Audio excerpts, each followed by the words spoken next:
नमस्कार. Income tax return चालू झाले आहेत आणि जे नवीन फॉर्मॅट आले आहेत इन्कम टॅक्स रिटर्नचं स्पेसिफिक म्हणजे सॅलरीसाठी जे ओल्ड रेजिममध्ये फाईल करतात आणि ते इन्कम टॅक्समध्ये इन्शुरन्स आणि अदर डिडक्शनचं जे पहिल्यापासून पारंपरिक डिडक्शन होतात ते जे डिडक्शन घेतात आहेत, तर आताच्या नवीन फॉर्मॅटमध्ये खूप माहिती विचारली जाते.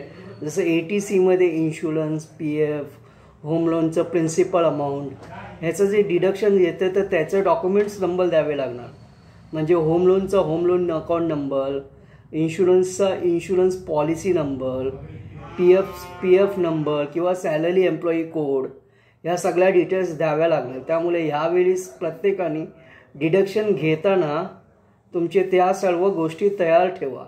कारण आधीपर्यंत म्हणजे असेसमेंट इयर 24-25 पर्यंत फक्त आपण ATCचं डिडक्शन किती काही ते माहिती करून घ्यायचो आणि तेवढं घ्यायचं, पण रिटर्नमध्ये कधी आपण त्या पॉलिसी नंबर आणि इतर माहिती देत नव्हतं. तर ह्या सगळ्यांची सर्वांनी नोंद घ्यायची आहे आणि प्रत्येकाने ते सर्व काढून ठेवायचं आहे, म्हणजे आपल्याला रिटर्न फाईल करताना मदत होईल.